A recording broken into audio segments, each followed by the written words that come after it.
and I were going to Dave Trinidad, okay, I'll pick you up in your house. We spent about 45 minutes in the car before we got to that place, and we talked about the business. That's training. Training is not getting up in a three-piece suit and sitting in front of 200 people. That's not training. Yes, it is one form, but training is impartation. Any time that you can sit down with somebody and impart knowledge to them, that's training. So don't neglect the time that you have with your leaders going to and from meetings. That a lot of training happens there. Just you fellowshipping with each other, sitting down, having donuts, talking about your experience. Isn't that training? I've learned a lot from these sessions. And we thought we were just having a cup of coffee. Nurture your people. Don't just expect them to go out and make money for you. No. You sit down with them. In fact, when you have a new person in the business, remember what we call the 48-hour rule. Okay, make this ironclad in your organization. When you have a new customer, do not let 48 hours pass without calling and meeting with him or her and offering your support. 48-hour rule. Not calling and saying, you know, Haroon, what is this? Up to now, you don't have any on your left, you don't have any on your right. I thought you were a good guy. I think you're spending too much time in front of that computer. No wonder your business not going. Yeah, you were supposed to make a lot of money for me.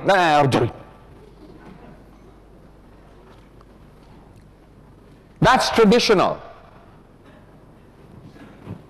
When you're a boss and he's your employee, when you're paying his salary, you have the right to call him and say, Haroon, you're not taking care of your business, blah, blah, blah, blah, blah, blah. You see what I'm saying? You are not the employer. Remember that. Yeah, but he's under me in my organization. Shouldn't I tell him what to do? If you know what you're talking about, yes. Calling to support means, you know, Haroon, you know, you came in either direct or indirect. You know, can we meet up? Do you need anything? Do you need me to help talk to some people for you? You see what I'm saying? Support. This is my number. This is my hand phone number. This is my home phone number. If you ever have any problems, give me a call. If you're sitting in front of your cousin or your friend and they have an objection that you can't answer, just give me a call and I'll talk to them. Remember, that's what we were talking about last night? But Joe, you mean I have to give my number out? You mean all these people are going to be calling me? Hey, are you going to count the cost or not? Are you willing to, do you want to be called 10 hours a day? I do. You know why? Because that means my organization is vibrant. They're hungry for knowledge. They're hungry for input. If nobody's calling you, you know, in Manila, I would have a beeper and a hand phone. I'm telling you, when that hand phone or that beeper doesn't beep I get worried. I get worried. What's wrong? What's wrong? How come nobody's calling me? How come nobody's asking me for meetings? It takes time to do that. You have to be willing to pay that price.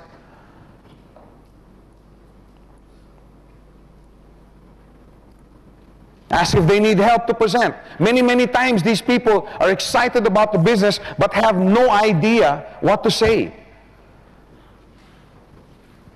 And how many of you ever experienced this? Somebody comes in, gives you his draft or pays by credit card, is really excited, comes back 4 or 5 days later saying, oh, have you sent the draft? Can I withdraw? How many times has that ever happened? I guarantee you, what happened to this guy, he was so excited, he saw the business, he sent in his draft or paid by credit card, goes to 4 or 5 of his friends or relatives, they have absolutely no idea how to present the business, they do a lousy job, botch up the whole operation, and their friends tell, oh, this is this, that, oh, you'll never make it. Then he gets into arguments with them, right? Comes back and says, you know, I did the wrong thing. You mind if I get back my draft? I guarantee you that's what happened. And that's the reason why you don't want them talking to anyone without you being there. Ask them, demand. You insist that you be with him. If you can't be with him, make sure one of the other leaders are.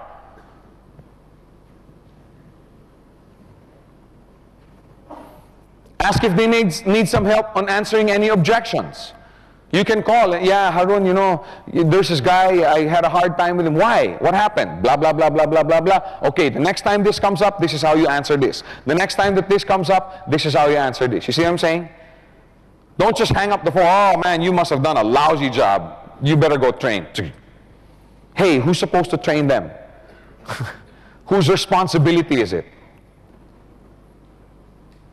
Encouragement. That's so important.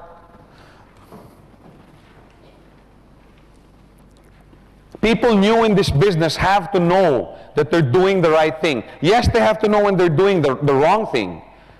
If he's doing the wrong kind of presentation, if he's presenting the business wrong, yes, it's your job to sit down, you know, and talk to him and tell him what he's doing wrong. But it's also your job and your responsibility to make sure that his faith level keeps high.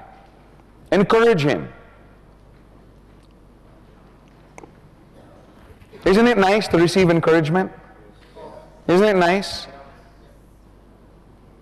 You have no idea how it makes me feel, how it makes Patrick feel. When you guys come up to us and say, hey Joe, you know, great job, you know, we're enjoying this. It means a lot. It's the same for the guy just starting out in the business. If it feels good when people encourage you, it's going to feel the exact same way. You should build a culture where everybody edifies and encourages each other. Start that culture. Support. That's where the time comes in. Being with them, going with them to the different appointments. Maybe even canceling some of your own. I've canceled movies with my wife, with my children. I've canceled parties. I've canceled out golf games. Simply because I was committed to somebody else. These are not theories that I'm talking to you about. Patrick, where's Patrick? Patman. Ed, have you guys ever canceled anything to support someone? That's why they're successful. That's why the checks are so big. Support. Joe, you know, there's this big group, you know, they're coming in, you know, and I'm really excited. They want to talk about the business. Can you come here Friday night, 7 o'clock? Oh, man, I can't. I just bought my tickets to the Gladiator, and, you know, I can't. How many have ever done that? Now, there's nothing in the policy and procedures book that forces you to be there.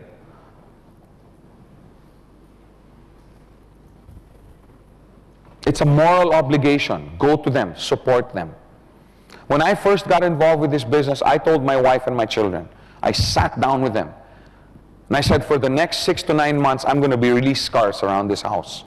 Not because I don't love you guys, but because if I do this business right, we're never going to have to worry about finances again. And then I can sit down and watch grass grow with you the whole day. Because that's my goal. People ask me why I work so hard. Because I'm so lazy. I want to get to the point where I don't really have to do anything. Because there are many, many, many important things in life that have nothing to do with making money. Watching your children grow.